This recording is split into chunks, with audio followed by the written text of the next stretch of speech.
Hello! Welcome to 4.6, Integration Using Change of Variables. Okay, so, change of variables is used when u sub doesn't work. Let me give you an example. So let's say we're trying to do the integral of x times the square root of 2x minus 1 dx. So normally we would be like, okay, let's make u equal to 2x minus 1, because that's what we're used to doing, because 2x minus 1 is what's like inside the parentheses. But when we find du, the derivative of that, we end up with 2 dx. But in our problem, the 2 is easy to add back in because we have the dx, but there's an extra x here, which is awkward. And we wouldn't be able to find that from the du part, and that's what makes it more difficult. So that's when we want to use change of variables. So what we want to do is actually rewrite this whole entire thing in terms of u just like before, except I'm going to use this equation that I wrote for u and solve for x. So I'm going to add 1 to both sides and then divide by 2 to get u plus 1 divided by 2 equals x.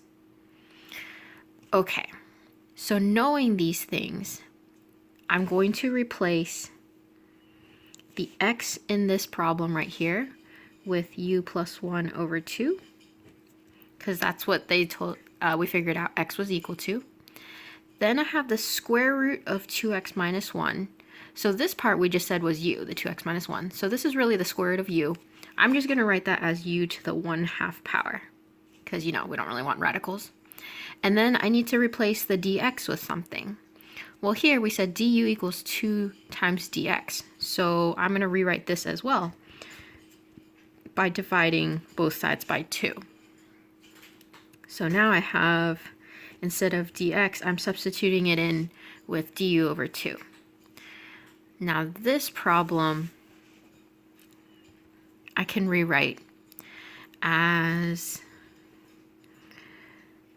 u plus 1 times u to the 1/2 du times 1 over 4, because of the 1/2 here times the 1/2 here. So that just is a constant that I can put on the outside. I don't really have to deal with that.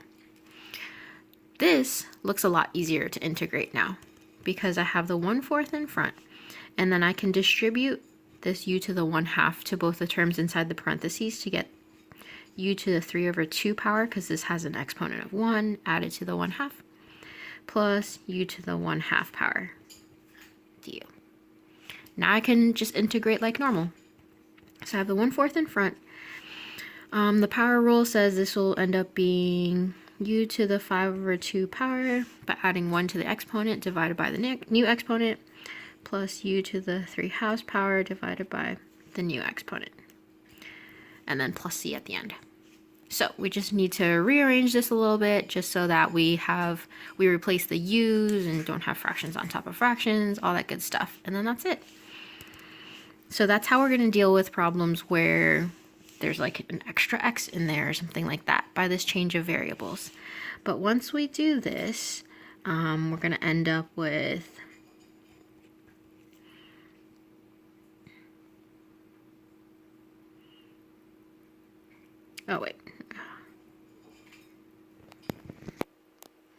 Okay, so rewriting this, I end up with the 1/4 in front times the 2/5, because I was dividing by the 5 over 2, all this stuff, plus c. I'm just going to simplify by distributing the 1/4 to everything. So this will end up being 1 over 10 times 2x minus 1 raised to the 5 over 2 power, plus 1 over 6 times 2x minus 1 to the 3 over 2 power, plus c. So that'll be my final answer. Oh my gosh. Nani, why? Knocking down my stuff. Okay, sorry for the interruption. Here we go. Second example. Okay, so for this next one, similar problem. Just gonna see if you guys can try it out. So here, same thing. I'm going to make u equal to my instinctual 3 minus 2x, because that's what's inside the parentheses. When I find du, I just get negative 2 dx. And again, we have that extra x here. That's how I'll know I need to do the change of variables. So using my u equation, I'm going to solve for x. And then using my du equation, I'm going to solve for dx.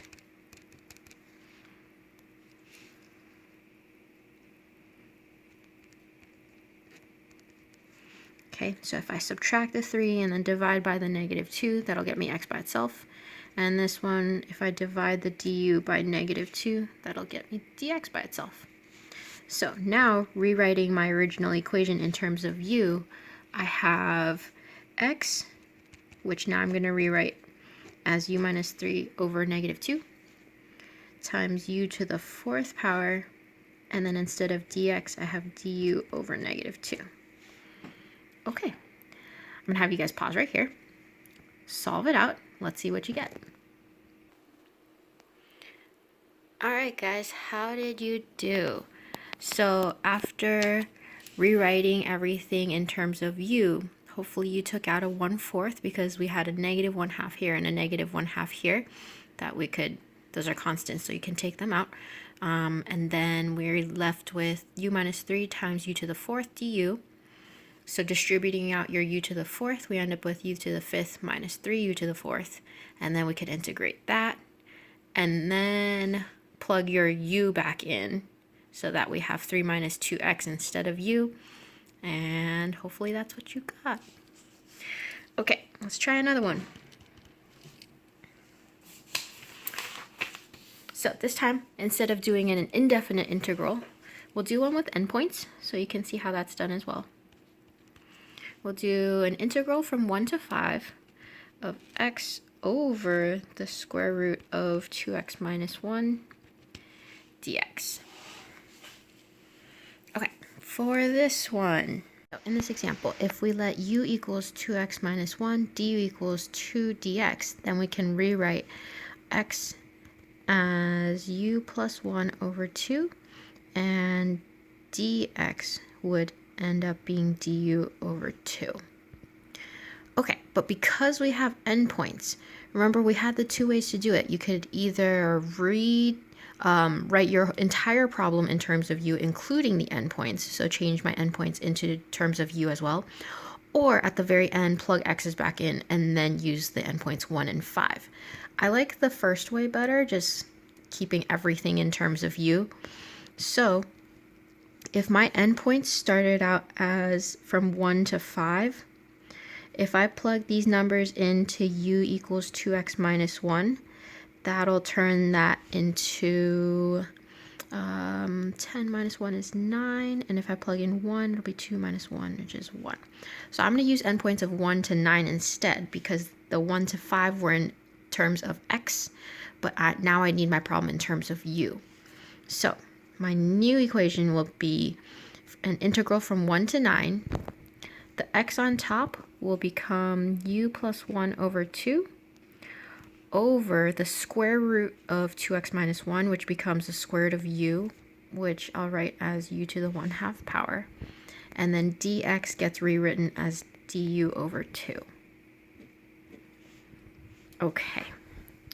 So now let me just rewrite this so it looks a little bit prettier.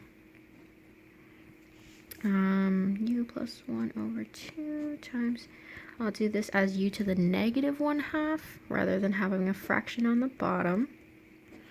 And again, I have this is being multiplied by half, this is being multiplied by half. So I can take that out as 1/4.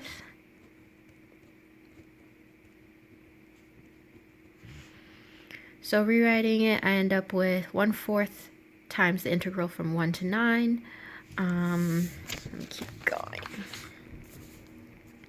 Okay, so I can integrate then my u plus 1. Oh, actually, let me multiply this out first. From 1 to 9 of u to the 1/2 power plus u to the negative 1/2 du. So I'm just distributing that u to the negative 1/2 there.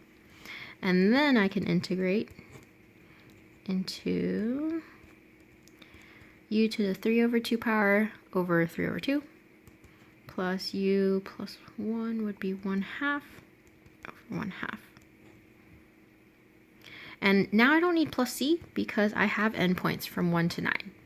And the nice thing about leaving my endpoints in terms of u is now I can just plug in straight in rather than having to plug my x's back in and all that stuff. So I'll leave that 1/4 in front, but here I'm plugging in my 9 instead of u. Let me rewrite this as 2/3 times that plus 2 times 9 to the 1/2 power minus, now I'm going to plug in my 1.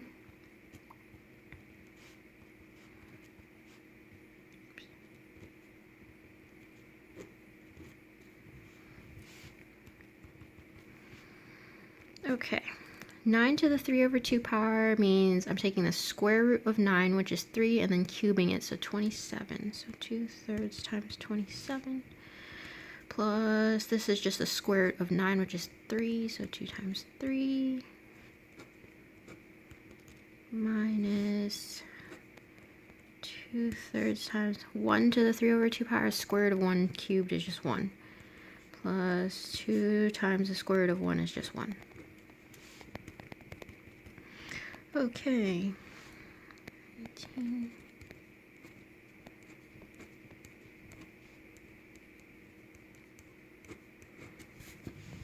So getting my computations done.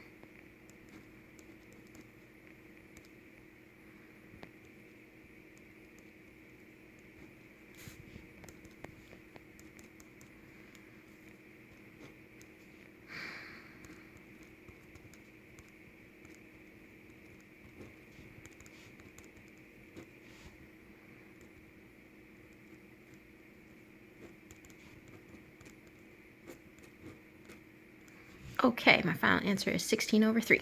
There's a lot of computations there, but there we go. Okay, so I'm going to have you guys try this one. So we're going to take the integral from 1 to 9 of x over 7x plus 1 raised to the 2/3 power dx. Go ahead and pause the video right here. Let's see how you guys do. Okay, so this is what you should have ended up with after doing out the whole problem. So when you change your endpoints, you should have gotten, instead of 1 to 9, it became 8 to 64 when you plugged it into u. And then when you rewrote everything in terms of u, this is what you should have ended up with. Distribute, integrate, plug in. And then at the very end, you should have gotten 174 over 49. If you got a decimal, cool, just make sure your fraction matches, or my fraction matches your decimal. Okay, one last example. For this one, we're going to do the integral of x squared plus x plus 1 over x squared plus 1 dx. Okay, so for this one's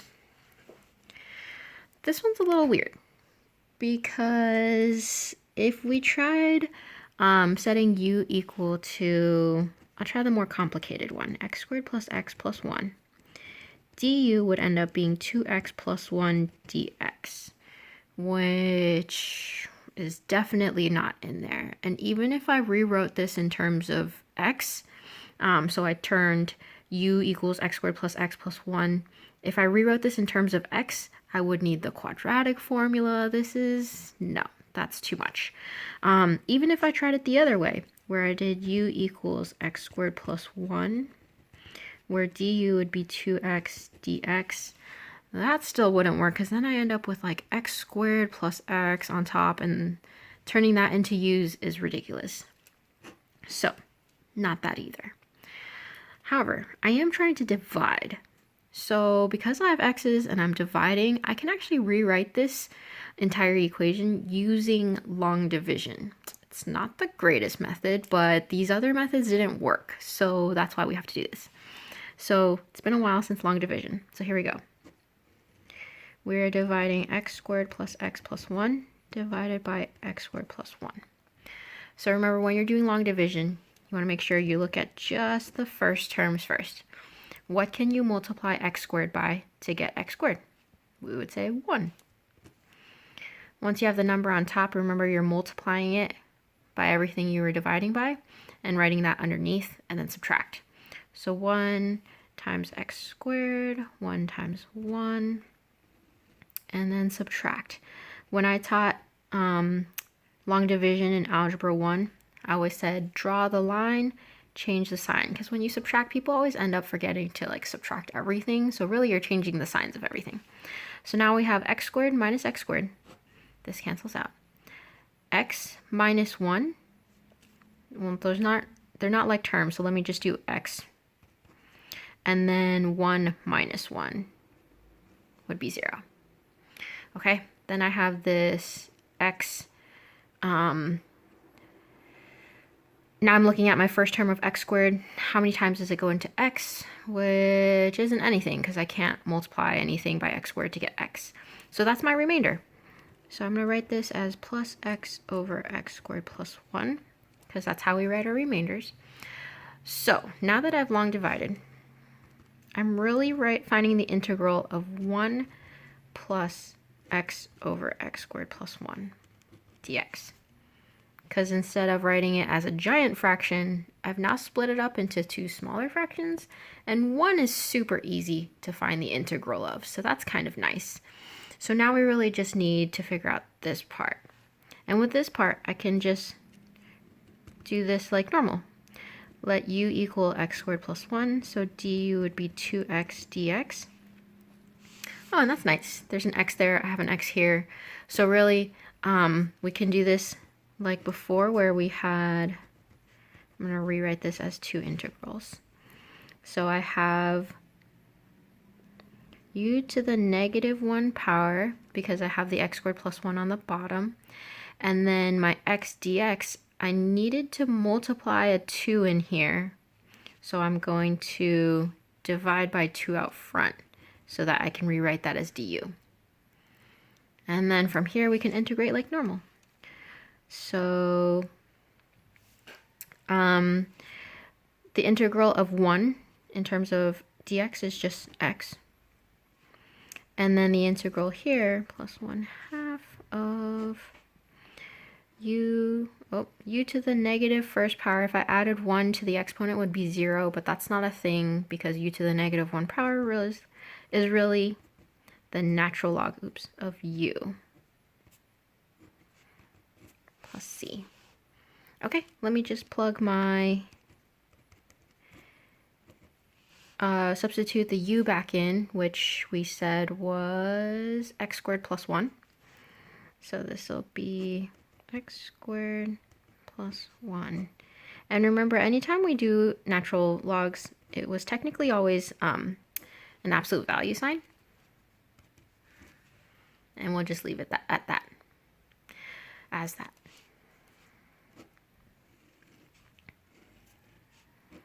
Okay.